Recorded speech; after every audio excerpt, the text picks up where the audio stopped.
आदाब, नमस्कार। आप देख रहे हैं INN चैनल। मैं हूं शेख अहमद अली। इस न्यूज बुलेटिन में आइए नजर डालते हैं दिन भर की बड़ी खबरों पर। सऊदी अरेबिया और दीगर खलीजी ममालिक समेत दुनिया के कई मुल्कों में आज ईद उल फितर मनाई गई।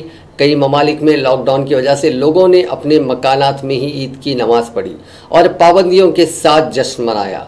जिन ममालिक में नरमी दी गई वहां सोशल डिस्टेंसिंग का खास ख्याल रखा गया। हिंदुस्तान में केरला और कर्नाटका के कुछ इलाकों में भी ईद उल फितर मनाई गई। हैदराबाद समेत मुल्क के दीगर इलाकों में कल ईद मनाई जाएगी। वज़ीर आला के चंद्रशेखर राव ने रियासत की आवाम को ईद उल फितर के मौके पर मुबारकबाद पेश की। वज़ीर आला ने उम्मीद जाहिर की कि मुक़द्दस माह रमज़ानुल मुबारक रियासती आवाम के लिए खुशियों की नवीज़ साबित होगा। वज़ीर आला ने इस मौके पर लोगों से अपील की कि वो घरों में ही रहते हुए इस त्यौहार को मनाएं। वज़ीर आला ने मज़ीद कहा कि रमज़ान फ़िरक़ावाराना हम आहंगी और मजहबी रवादारी का मजहर है और ये कि रमज़ान रियासत तेलंगाना की अजीम गंगा जमनी तहजीब का आयनेदार भी है। PCC सदर उत्तम कुमार रेड्डी और दीगर कायदीन ने भी ईद उल फितर की मुबारकबाद पेश की। कांग्रेस पार्टी की तरफ से पूरे मेरे मुसलमान भाई बहन को हम ईद मुबारक कहना चाहते हैं। INN के खारीन को ईद उल फितर की मुबारकबाद देता हूँ। तेलंगाना के सारे माइनॉरिटी भाई बहनों को दिल से, सब मुसलमान भाई बहनों को ईद उल फितर का मुबारकबाद देते हुए खुदा हाफिज। पूरे तेलंगाना भाई मुस्लिम को ईद रमजान की मुबारकबाद पुन्ना प्रभाकर। रमजान के महीने में दिली मुबारकबाद देता हूँ। अल्लाह में आपको आने वाले दिनों में अच्छी तरक्की करे। सारे मेरे मुसलमान भाइयों को रमजान की ईद मुबारक बोल रहा हूँ। सभी मुसलमान भाइयों और बहनों को तेलंगाना प्रदेश कांग्रेस के तरफ से ईद मुबारक। तेलंगाना रियासत मराखलियत मुसलमान भाइयों को बहनों को मेरी तरफ से और कांग्रेस पार्टी की तरफ से ईद की मुबारक। पूरा मुस्लिम भाइयों को और फैमिलीज को ईद का मुबारक। हिंदुस्तान के मुसलमान भाइयों को और बहनों को ईद मुबारक हो। INN चैनल का व्यूवर्स को, INN चैनल का मैनेजमेंट को और सभी लोगों को मेरे तरफ से और कांग्रेस पार्टी की तरफ से ईद का मुबारकबाद दे रहा हूं। हम सब लोग ईद अच्छा मनाएंगे। हिंदू, मुस्लिम, क्रिश्चियन सभी लोग मिलके एक भाईचारा के तरफ से ईद मनाएंगे। मैं सबको ईद का मुबारकबाद देता हूं। मुसलमान भाई बहनों को मेरा ईद उल फितर ग्रीटिंग्स अदा कर रहा हूँ। उन लोगों को ईद मुबारक बोल रहा हूँ मैं। सारे मुसलमान, सारे आदमियों का ईद मुबारक। वर्ल्ड में है सो पूरे मुसलमान भाइयों और भारत में है सो मुसलमान भाइयों, पूरा सुख शांति से रहना, बच्चे कच्चे के साथ रहना, अच्छे पढ़ाई पढ़ना, अच्छे सेहत को रखना और रमजान ईद बहुत खुशी से मनाना बोल के, खुशी से करना बोल के, वो अल्लाह का दुआ से जरूर सक्सेस हुई। मुसलमान भाई बहनों को रमजान ईद की मुबारक। सभी भाई और बहनों को मैं ईद की मुबारकबाद देता हूँ। खुदा हाफिज। सारे मुसलमान भाइयों को भारतीय जनता पार्टी तरफ से, मेरी तरफ से रमजान मुबारक, ईद मुबारक। अब बात करते हैं कोरोना वायरस की। दुनिया में अब तक 54,50,503 लोग कोरोना वायरस से मुतासिर हुए हैं। 22,74,479 लोग ठीक हुए हैं। मौतों का आंकड़ा 3,44,965 हो गया है। अमेरिका में मरने वालों की तादाद 98,792 हो गई है। रशिया में 24 घंटे में 8,589 मामले सामने आए हैं और 3,541 लोगों की मौत हुई है। यहाँ अब तक 3,44,481 मामले सामने आ चुके हैं, जबकि 3,541 अफराद मारे जा चुके हैं। हिंदुस्तान में गुज़िश्ता 3 दिन में आलमी वबा कोरोना वायरस के इन्फेक्शन के तकरीबन 20,000 केसेस सामने आने से मुतासरीन की कुल तादाद 1,31,868 तक पहुंच गई है। अगरचे कि राहत की बात यह है कि मुल्क में इस दौरान 2,608 लोगों की इन्फेक्शन से निजात पाने से 54,000 से ज़्यादा लोग सेहतमंद हो गए हैं। सेहत और खानदानी बहबूद की मरकजी वजारत की जानिब से इतवार को जारी आदाद-ओ-शुमार के मुताबिक गुज़िश्ता 24 घंटों में कोरोना इन्फेक्शन के अब तक के सबसे ज़्यादा 6,767 नए केसेस सामने आए हैं, जिससे मुतासरीन की तादाद 1,31,868 तक पहुंच गई है। मुल्क में कुल एक्टिव केसेस 73,560 हैं। इससे एक दिन पहले यानी हफ्ते को 6,654 और जुमे को 6,088 नए केसेस सामने आए थे। मुल्क में कोविड-19 इन्फेक्शन से गुज़िश्ता 24 घंटों में 147 लोगों की मौत होने से हलाकतों की तादाद 3,867 हो गई है। हफ्ते के मुकाबले में इतवार को हलाक होने वालों की तादाद 10 हो गई है। हफ्ते के आदाद-ओ-शुमार के मुताबिक एक दिन में कोविड-19 से 137 लोगों की मौत हुई थी। इन्फेक्शन के बढ़ते हुए मामलों के दरमियान गुज़िश्ता 24 घंटों में इस वबा से 2,657 लोग आज़ाद हुए हैं, जिससे सेहतमंद होने वालों की कुल तादाद 54,441 हो गई है। मुल्क में कोरोना वायरस के नए मामलों में मुसलसिल तेजी आ रही है और इसके दौरान अब तक 96,885 मामले सामने आ चुके हैं। सेहत और कुंबा बहबूद की वजारत के मुताबिक 35,043 यकुम मई की सुबह मुल्क में इस वबा के मामलों की तस्दीक हुई थी, जो आज सुबह बढ़कर 1,31,868 पर पहुंच गई। इस तरह महज 23 दिन में 96,885 मामले सामने आ चुके हैं। गुज़िश्ता 5 दिनों से रोजाना औसतन 6,000 से ज़्यादा नए मामले सामने आ रहे हैं। इस दौरान इस बीमारी से मरने वालों की तादाद भी 1147 से बढ़कर 3,867 पर पहुंच गई है। इसी तरह मई में 2,720 लोग इस बीमारी से जिंदगी की जंग हार चुके हैं। कोविड-19 का इन्फेक्शन किस तरह तेजी से फैलने लगा है, इसका अंदाज़ा इसी बात से लगाया जा सकता है कि अप्रैल के पूरे महीने में 33,406 नए मामले सामने आए थे, जबकि इससे 1,109 लोगों की मौत हुई थी। इन्फेक्शन अगर इसी रफ्तार से फैलता रहा तो 1-2 दिन में हिंदुस्तान कोरोना का सबसे ज़्यादा मामलों वाले 10 ममालिक में शामिल हो जाएगा। अभी हम ईरान के बाद 11वें मकाम पर हैं, जहां यौमिया 2-2.5 हज़ार नए मामले सामने आ रहे हैं। कोरोना से ठीक होने वालों के मामले में अब तक हिंदुस्तान की कारकर्दगी दीगर कई ममालिक से बेहतर रही, इसीलिए मरने वाले मरीजों की तादाद के मामले में हम 16वें मकाम पर हैं। कांग्रेस ने कहा है कि वज़ीर-ए-आज़म नरेंद्र मोदी के आबाई सूबे गुजरात और वज़ीर दाखिला अमित शाह के पार्लिमानी हल्के अहमदाबाद में कोरोना की पोजीशन सबसे बदतर है और अगर इस वबा के खिलाफ जंग छेड़ने वाले इन दोनों बाअसर लोगों के आबाई इलाकों की ये सूरत हाल है तो अवाम किस तरह इन पर इन्हिसार करेंगे कि वो मुल्क को इस तबाहकुन बीमारी से निजात दिला सकते हैं। कांग्रेस के तर्जुमान अभिषेक मनु सिंघवी ने इतवार को एक प्रेस कॉन्फ्रेंस में कहा कि मोदी शाह की जोड़ी मुल्क को इस वबा से बचाने के लिए इस बात पर यकीन कर रही है, लेकिन ये दो बड़े लीडर अपनी रियासत को संभालने के ही काबिल नहीं साबित हो रहे हैं। अहमदाबाद तो अमित शाह का पार्लिमानी हल्का है, लेकिन इस अहम पार्लिमानी हल्के में कोरोना सबसे बड़ी मुसीबत बन गया है। इसे लेकर गुजरात हाई कोर्ट ने जो तबसरा किया है वो बहुत चौंकाने वाला है और उन्होंने अदालत से इस तरह की फटकार कम ही सुनी है। उन्होंने कहा कि गुजरात हाई कोर्ट की बेंच ने हफ्ते को गुजरात हुकूमत की अहमदाबाद में कोरोना की पोजीशन को लेकर जो लफ्ज़ कहे हैं वो नाकाबिले बयान है और उनको सुनकर लगता है कि सच में गुजरात में जंगल राज चल रहा है। Plenty of time. I need you to be a little patient and it's not going to take very long. Friends, it is my sad duty to bring to the country's attention through you the deplorable and indefensible, and I use words of the mildest moderation, the indefensible and the deplorable plight of medical and health facilities in Prime Minister Modi's own home state, in Home Minister Amit Shah's own constituency, which, as you might know or not know, 4 of the assembly segments of Ahmedabad fall in the Gandhinagar parliamentary constituency.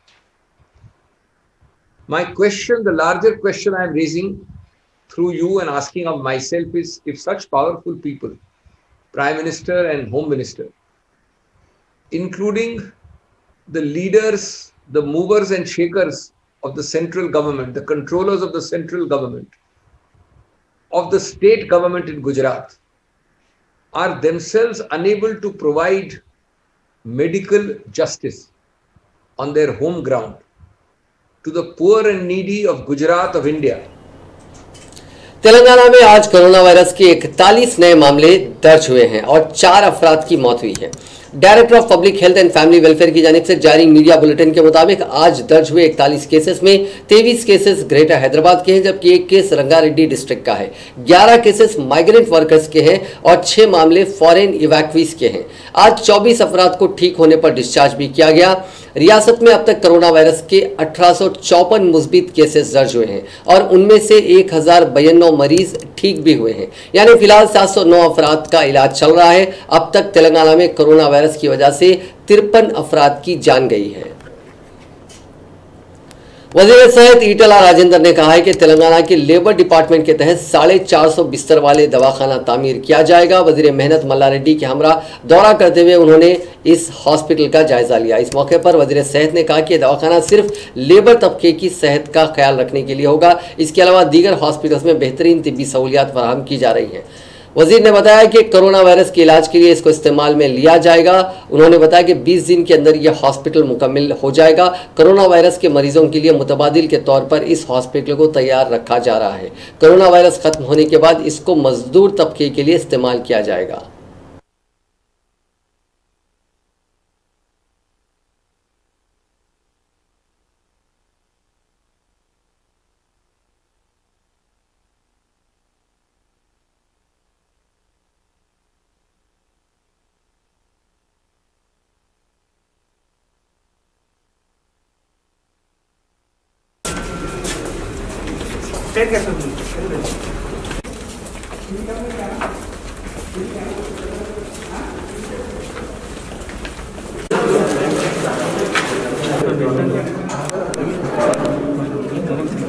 Telangana రాష్ట్ర labour department ఆధ్వర్యంలో 450 బెడ్ల అధునాతనమైనటువంటి దవాఖానా ఈ నాచారంలో కట్టబడ్డది. బాధాకరమైన అంశం ఏంటంటే గతంలో ఎవరు పట్టించుకోకపోవడం వల్ల ఇది సకాలంలో పూర్తి కాబడలేదు. ఈ మధ్యనే మా మల్లారెడ్డి గారు, మా శాసన మంత్రివర్యులు మల్లారెడ్డి గారు చార్జ్ తీసుకున్న తర్వాత దీన్ని వేగవంతం చేసి కార్మికుల ఆరోగ్యం కోసం దీన్ని అంకితం చేయాలని చెప్పే తపంతో పనిజరుగుతూ ఉంది. ఈ మధ్య కాలంలో ఈ सिविल सप्लाईज कॉर्पोरेशन के चेयरमैन एम श्रीनिवास रेड्डी ने कहा है कि मुसलसिल 3 महीने राशन ना लेकर अप्रैल के महीने में राशन लेने वाले मुस्तहिक अफराद को भी अप्रैल और मई के 1500 रुपए की रकम उनके अकाउंट में जमा की जाएगी। मुसलसिल 3 महीने राशन ना लेकर 8 अप्रैल के महीने में राशन लेने वाले 2,08,000 अफराद को अप्रैल और मई के जुमला 3,000 रुपये, जुमला 62 करोड़ 40 लाख रुपए होते हैं, वो उनके खाते में जमा कर दिए गए हैं। उन्होंने आवाम से अपील की है कि वो समाजी फासले को बरकरार रखते हुए अपनी रकम हासिल करें। तेलंगाना में नई ज़रूरी पॉलिसी का ऐलान कर दिया गया है। मुतवाज़िन ज़राअत के मकसद से ये पॉलिसी तैयार की गई है ताकि किसानों को मुनाफा ज़्यादा मिल सके। वज़ीर ज़राअत निरंजन रेड्डी ने पॉलिसी का ऐलान करते हुए कहा कि मौसम बरसात रियासत में 1 करोड़ 30 लाख एकड़ पर काश्त का मंसूबा है। कपास 65 लाख एकड़ पर उगाई जाएगी, धान 42 एकड़ पर और तुअर 12,50,000 एकड़ अराजी पर काश्त की जाएगी और दीगर अजनास की काश्त होगी। निरंजन रेड्डी ने कहा कि जिसकी मांग ज़्यादा हो अगर उसकी काश्त की जाए तो किसानों को ज़्यादा फ़ायदा हासिल होगा। उन्होंने कहा कि मरकज़ी हुकूमत ने 22,30,000 मीट्रिक टन खाद मख्तस की है। उन्होंने कहा कि मनसूबाबंदी को अमली जामा पहनाने के लिए हर मुमकिन इक़दाम किए जाएंगे। All India bank employees association ने 15 साल लड़की ज्योति कुमारी के खानदान से रब्ता कायम किया, जिसने कोरोना वायरस लॉकडाउन की वजह से अपने नकले मकानी करने वाले मजदूर बाप को गुड़गांव से दरभंगा बिहार के अपने गांव सरोहली तक 1200 किलोमीटर का सफर तय करते हुए साइकिल पर पहुंचाया। एसोसिएशन ने इस खानदान के 5 बच्चों के मुकम्मल तालीमी अखराजात बर्दाश्त करने की पेशकश की। एसोसिएशन के जनरल सेक्रेटरी VH वेंकटचलम ने ट्विटर पर यह बात कही। उन्होंने कहा कि मीडिया इत्तलात के मुताबिक नकले मकानी करने वाला मजदूर मोहन पासवान ड्राइवर के तौर पर काम करता था। हाल ही में वो हादसे का शिकार हुआ, इसीलिए वो ड्राइवर के तौर पर खिदमत अंजाम नहीं दे पा रहा था। उसकी मदद के लिए उसकी 16 साल बेटी ज्योति कुमारी मार्च में गुड़गांव पहुंची। अफसोस इस बात का है कि लॉकडाउन की वजह से दोनों मुश्किल का शिकार हो गए। मोहन के मालिक मकान ने मकान खाली करने के लिए दबाव डाला। मोहन को अपनी दवाएं रोक देनी पड़ी ताकि बाप और बेटी दोनों एक दिन का खाना खा सके।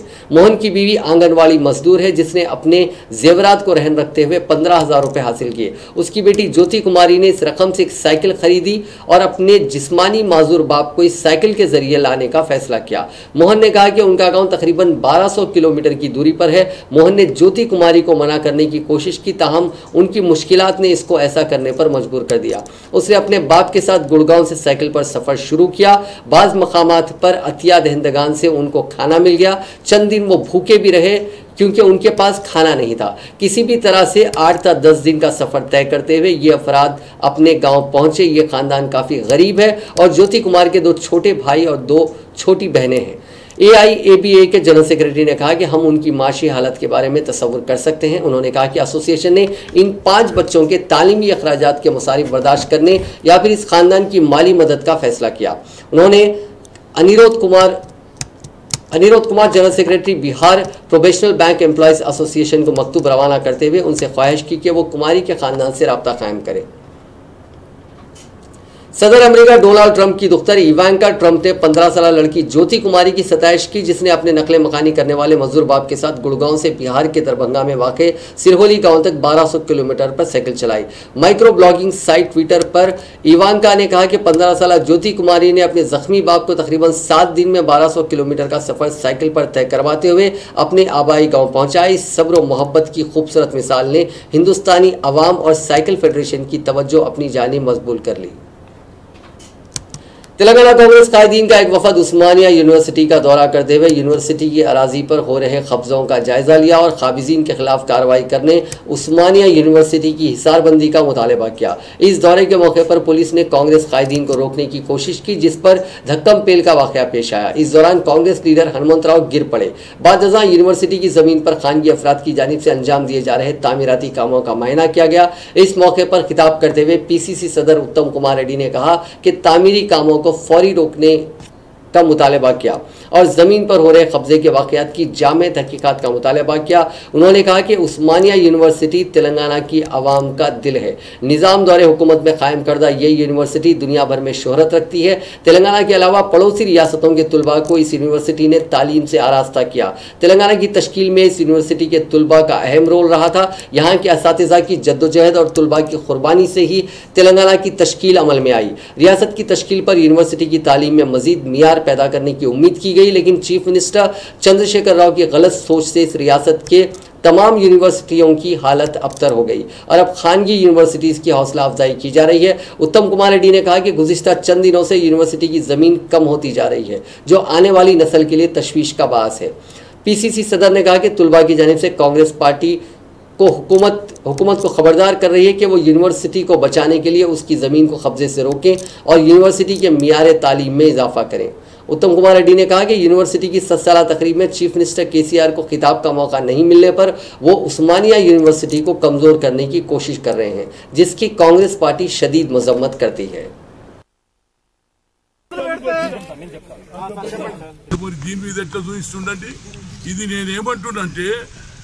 Mohammed Azam excess land surrender చేసిండు, ఉర్దూ మీడియం తెలుగు మీడియం జ్యోతిరావు పూలే. దాని మీద గవర్నమెంట్ మన అడ్వకేట్ జనరల్ ఉన్నారు కదా GP వాళ్ళు ప్రభుత్వ భూములు కాపాడారండి. ప్రైవేట్ వాడు పడితే పైసలు కొట్టొచ్చు అని. ఈడ కూడా ఒక ఆయన జడ్జి ఉండనంటే ఆయనకు సాయం చేస్తున్నారు. అది మంచి పద్ధతి కాదు. మా అధ్యక్షులు గారు వచ్చారు, CLP లీడర్ చెప్పి వచ్చారు, మేము అందరం వచ్చినాం. ఇక ఒక్క ఇంచు కూడా ఒక నిమిషం వీడికి పోలీసు వెళ్ళిపోవాలి. మా విద్యార్థులను కూడా రానియం. ఇక్కడ పని జరగవద్దు. పని జరిగితే సచ్చినా పర్వాలే మళ్ళీ వస్తుడికి. నేను పుట్టిన పెరిగిన ఈడదే.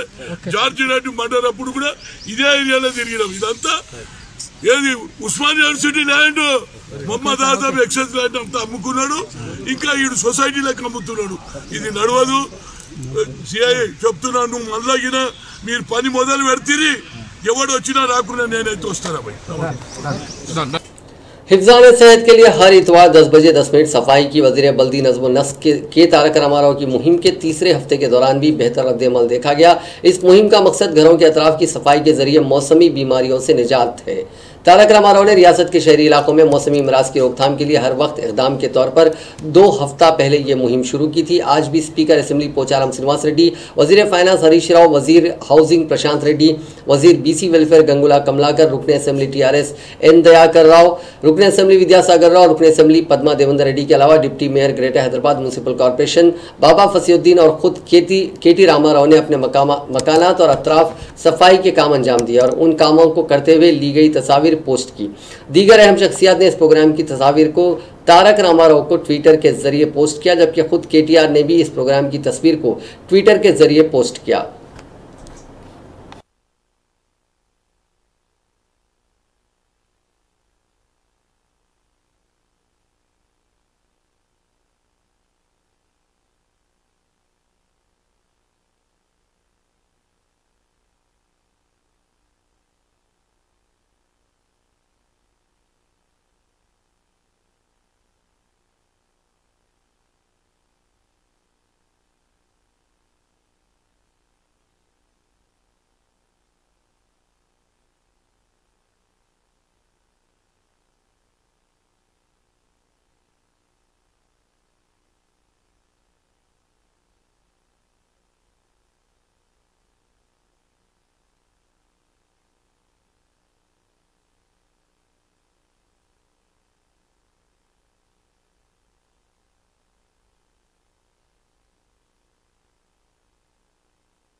वज़ीर वल्दी नज़्म-ओ-नस्क केटी रामाराव ने लॉकडाउन के अरसे से इस्तिफादा करते हुए तमाम ज़ेरे इल्तिवास सड़कों के काम मुकम्मल करने पर मसरत का इजहार किया। इस खुसूस में उन्होंने किए गए ट्वीट में mayor greater Hyderabad municipal corporation, principal secretary GHMC Arvind Kumar, commissioner GHMC Lokesh Kumar को मुबारकबाद पेश की। केटीआर जो रियासत के हुक्मरान जमात टीआरएस के कारगुजार सदर और वजीर आला केसीआर के फर्जंद भी हैं, उन्होंने इस खुसूस में एक वीडियो माइक्रो ब्लॉगिंग की साइट पर पोस्ट किया। इस मुख्तसर 2 मिनट 20 सेकंड की वीडियो में उन्होंने लॉकडाउन के अरसे से इस्तिफादा करते हुए किए गए कामों की तरफ निशानदही की।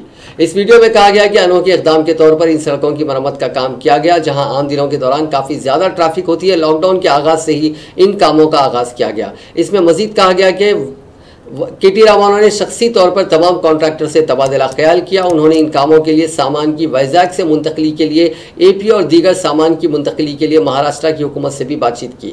इस बातचीत के कामयाब होने के नतीजे में ऐसा काम किया गया जिसकी तवक्को भी नहीं की जा रही थी। इस लॉकडाउन के अरसे के दौरान तकरीबन 2000 करोड़ रुपए की मालियत की सड़कों की मरम्मत और उनको बिछाने का काम किया गया। आम दिनों के दौरान काम के औकात रोजाना 3 से 4 घंटे हुआ करते थे और इन कामों की तकमील के लिए 4 से 6 माह दरकार होते थे, जबकि लॉकडाउन के दौरान 14 से 18 घंटे के काम करवाए गए और इन कामों की तकमील के लिए 40 दिन से कम लगे। तेलंगाना बीजेपी ने इल्जाम लगाया है कि रियासत में कोरोना वबा की तफसीलात को छुपाने की कोशिशें की जा रही हैं। पार्टी के सदर बंडी संजय ने हैदराबाद में मीडिया से बात करते हुए कहा कि कोविड की ड्यूटी अंजाम देने वाले तिब्बी अहलकारों की भी तिब्बी जांच नहीं करवाई जा रही है, जो अफसोस की बात है। उन्होंने कहा कि मुश्तबा अलामात पर तिब्बी अहलकारों के मायने करवाने से हुकूमत क्यों गुरेज कर रही है। कोरोना की तिब्बी जाँच करवाने पर इस वबा के मरीजों की तादाद में इजाफा हो सकता है। उन्होंने कहा कि कोरोना से मरने वालों की तफसीलात भी हुकूमत की जानिब से फराहम नहीं की जा रही हैं। उन्होंने हुकूमत से मुतालबा किया कि कोरोना से मुताल्लिक मुकम्मल तफसीलात फराहम की जाएं।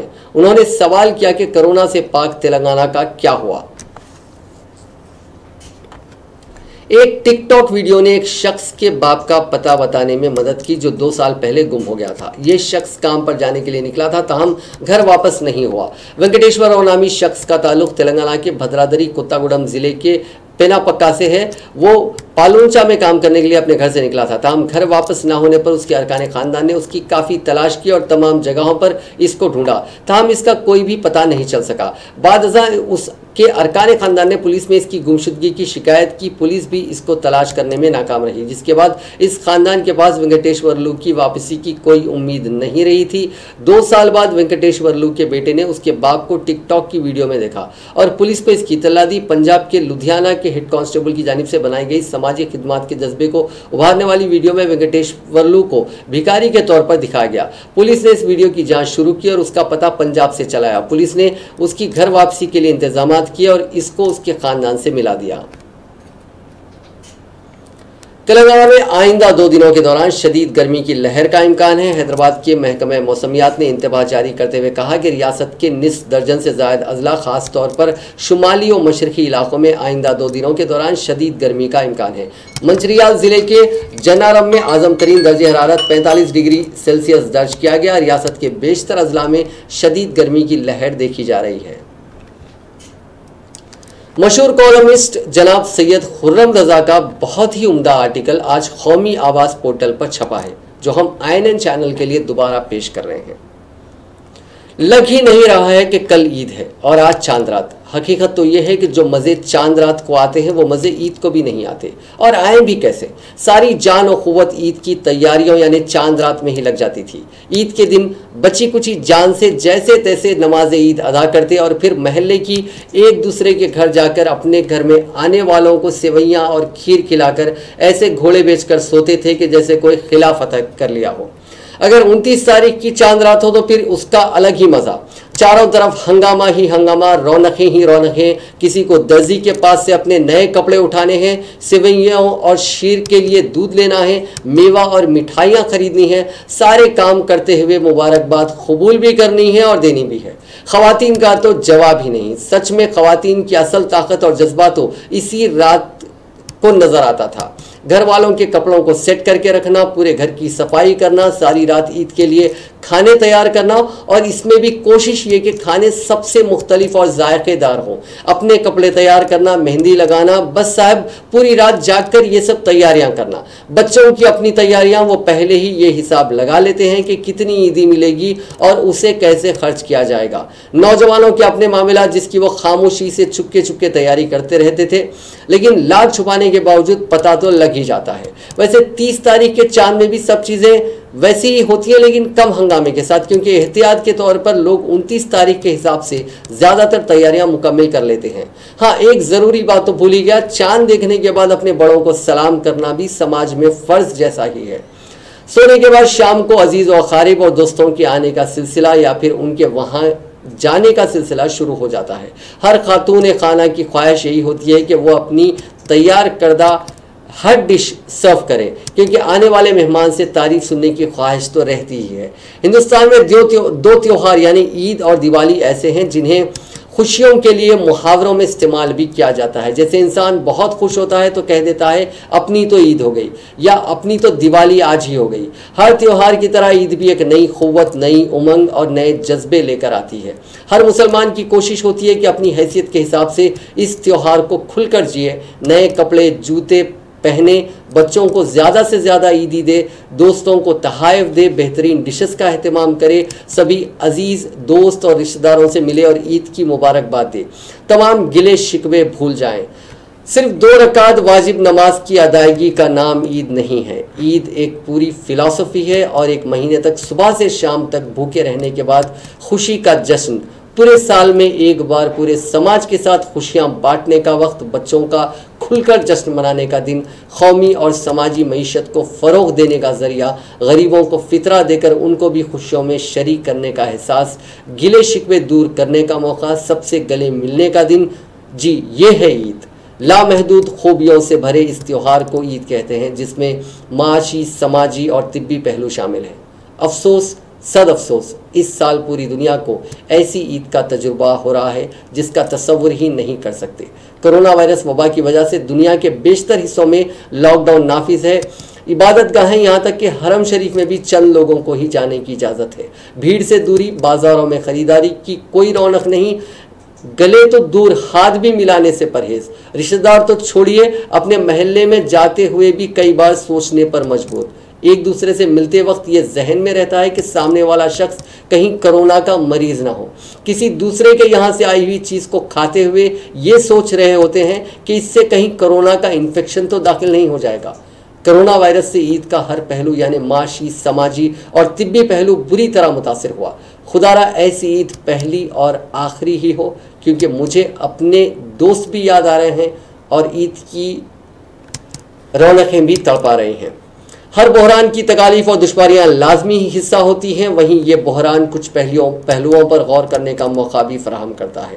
हमें समझ लेना चाहिए कि हर मजहब का त्यौहार इंसान और समाज के लिए ज़रूरी होता है, और जहां हर त्यौहार के माशी और तिब्बी पहलू होते हैं, वहीं समाजी पहलू बहुत अहम होता है।